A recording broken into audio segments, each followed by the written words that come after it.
अस्सलामुअलैकुम everyone, hope आप सब लोग बिल्कुल ठीक हैं। अच्छा, आज हमारा लेक्चर है थर्ड कैलकुलेशन का, डोज कैलकुलेशन का।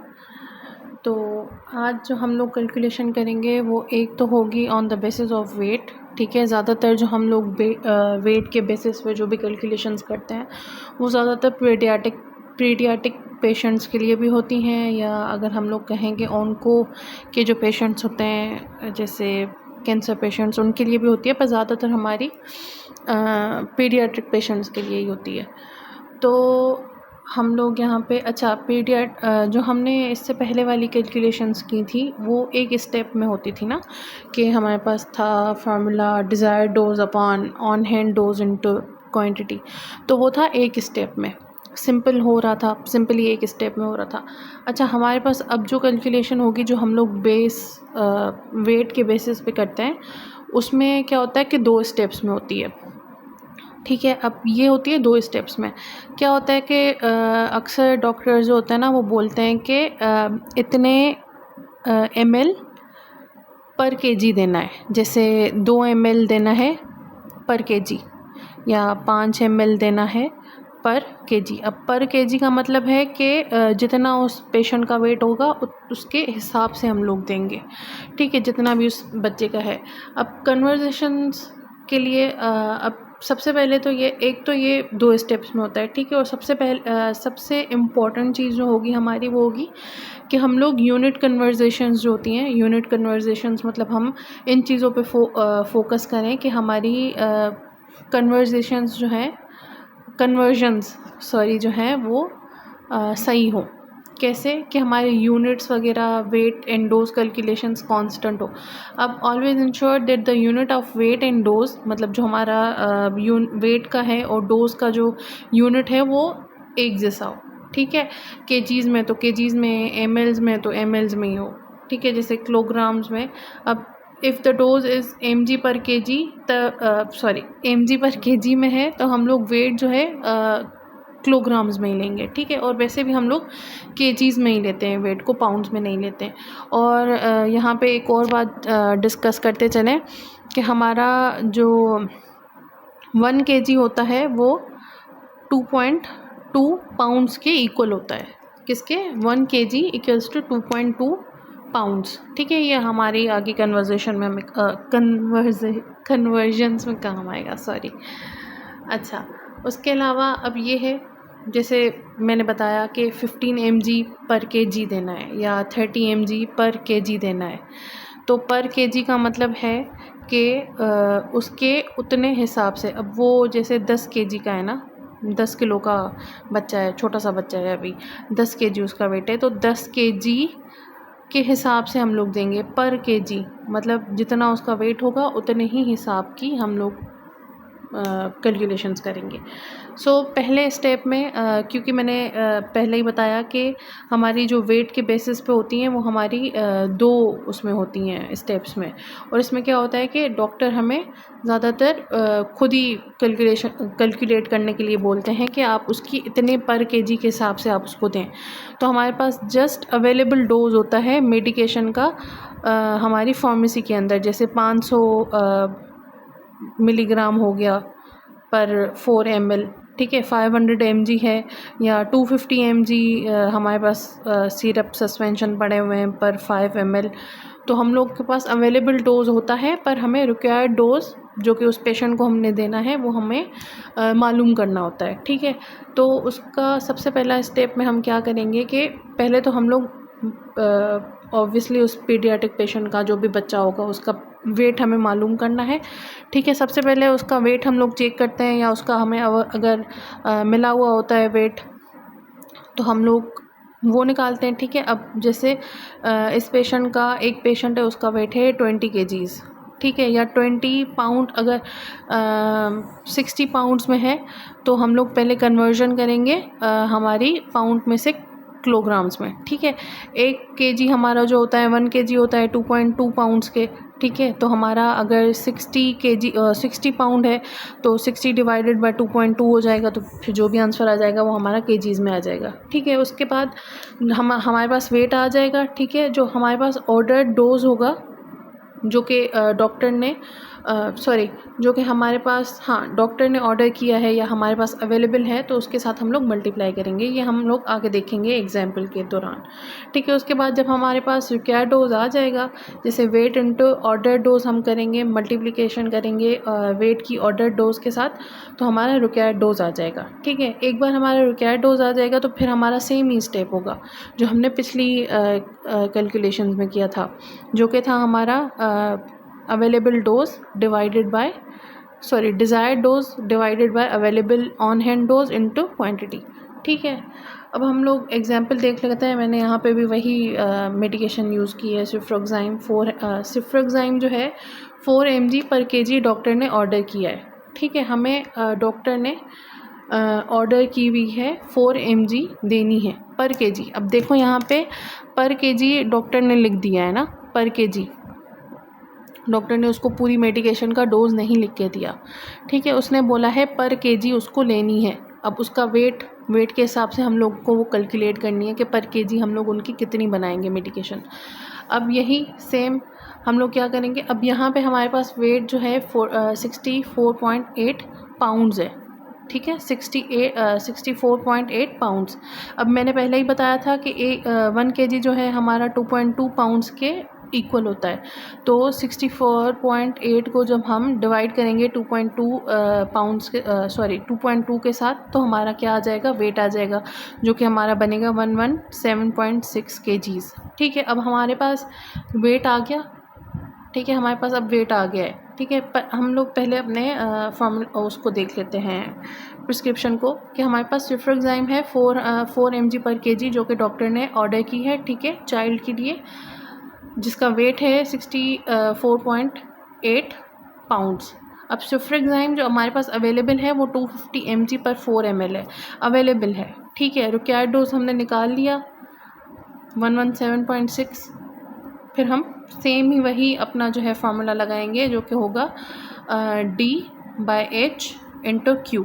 अब यहाँ पे D/H मैंने इसलिए यूज़ किया है कि शॉर्ट फॉर्म में। अब D जो है हमारे पास डिज़ायर्ड डोज है, ठीक है। H जो होगा हमारे पास ऑन हैंड, हमारे पास जो अवेलेबल डोज होगा, और क्वांटिटी। तो हमारा जैसे ये सेकंड स्टेप है, ठीक है। उसके अंदर हमने क्या करना है, हमारे पास अवेलेबल डोज आ गया, रिक्वायर्ड जो डोज था हमारे पास डिज़ायर्ड 117, अच्छा यहाँ पे 111 हो गया है, पर ये है 117.6 mg, ठीक है। यहाँ पे थोड़ी करेक्शन आप लोग खुद ही कर लीजिएगा।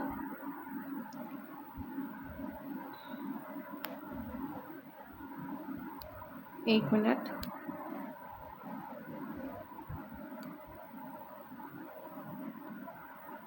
यहाँ पे 117.6 है, ठीक है, 117.6 mgs। थोड़ा यहाँ पे टाइपिंग का एरर हो चुका है, ठीक है। अब हमारे पास जो है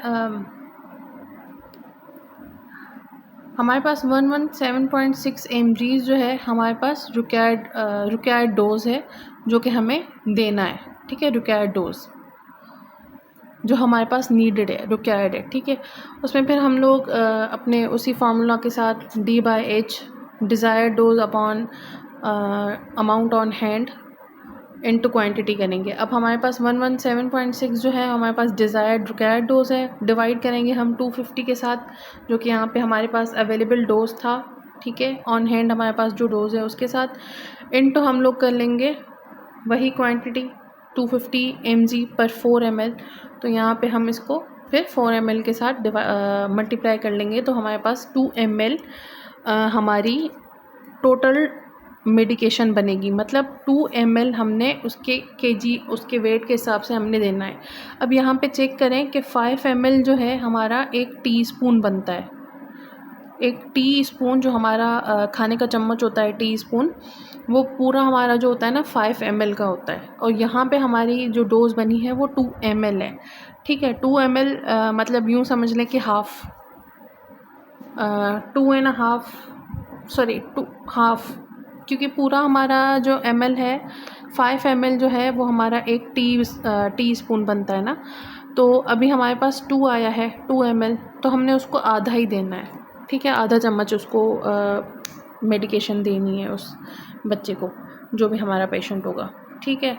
उसके अलावा हमारे पास डोज कैलकुलेशन है पीडियाट्रिक पेशेंट्स के लिए, जिसमें हमारे पास मेरे ख्याल से 3 हमारे पास जो है फार्मूलाज होते हैं पीडियाट्रिक पेशेंट्स के लिए। एक होता है यंग्स फार्मूला होता है, दूसरा डिलिंग्स फार्मूला होता है, एक और क्रेक्स करके कुछ था। अच्छा, वो फिर जो है ना ऊपर की एज के बच्चों के लिए हो जाते हैं। तो अभी ये जो यंग्स फार्मूला है हमारा, वो हमारी 2 से 12 साल के बच्चों के लिए होता है, ठीक है।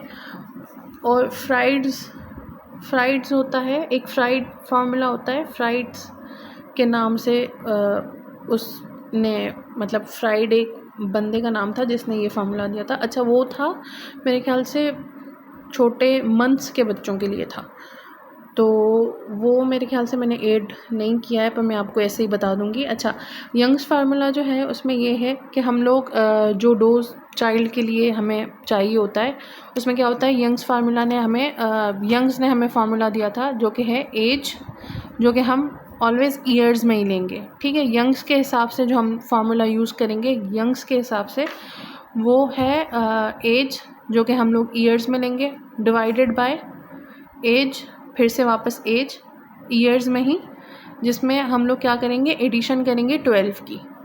एज हम लोग वही लेंगे जो उस बच्चे की होगी, उसमें हम लोग ऐड करेंगे 12, ठीक है। 12 ऐड करेंगे, देन उस पूरे को हम लोग मल्टीप्लाई करेंगे अडल्ट डोज के साथ, ठीक है। अब हम सपोज़ करते हैं कि हमारे पास कोई भी मेडिकेशन है, ठीक है, जिसका जो अडल्ट डोज़ है ना वो 300 mg है, और चाइल्ड जो है हमारे पास उसकी एज है 10 साल या 10 साल से कम कर लें, ठीक है। अब यहाँ पे क्या होता है कि एग्ज़ाम्स के दौरान भी अगर कहीं पे आ जाते हैं तो क्या होता है कि वो लोग उसका वेट भी लिख देते हैं, ठीक है, कहीं कहीं बच्चे का वेट भी लिख देते हैं, जो कि हमारे किसी काम का नहीं है अगर हम लोग यंग्स का फार्मूला यूज़ कर रहे हैं, ठीक है। तो फिर हम लोग क्या करेंगे, सबसे पहले हम लोग एज ले रहे हैं अपनी 10 ईयर्स, उसके बाद हम लोग अपॉन में लिखेंगे 10 + 12, ठीक है। उस पूरे को फिर हम लोग कर लेंगे मल्टीप्लाई 300 के साथ, जो कि हमारा अडल्ट डोज़ है। तो हमारे पास 136.3 mg हमारी टोटल डोज़ बनेगी, जो कि हमने उस पेशेंट को देनी है, जो कि 10 साल का जो हमारे पास बच्चा आया है उसको उतनी mgs हमने देने हैं।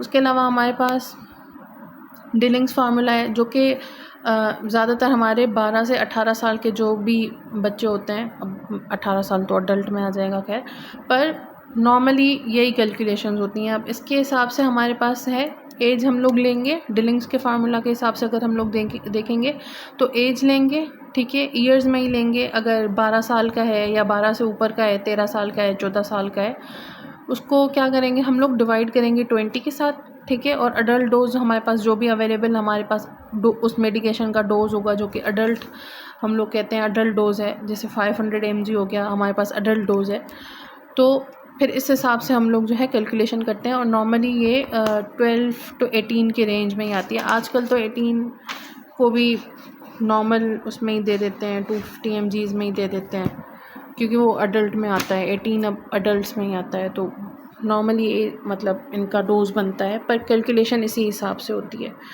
ठीक है। अच्छा, आज का हमारा लेक्चर हम लोग यहीं एंड करते हैं।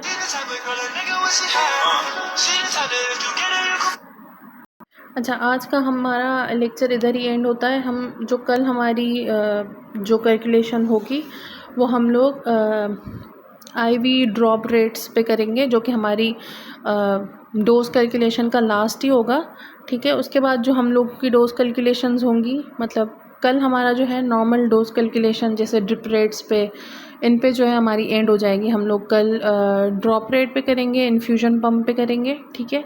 उसके अलावा हमारे 3 और मेजर जो कैलकुलेशंस हैं जो कि हॉस्पिटल्स में यूज़ होती हैं, जैसे क्रिएटिनिन क्लियरेंस हो गई, यूरिनरी मेथड हो गया, और एलिगेशन, वो हम लोग अपने आने वाले लेक्चर्स में करेंगे, ठीक है।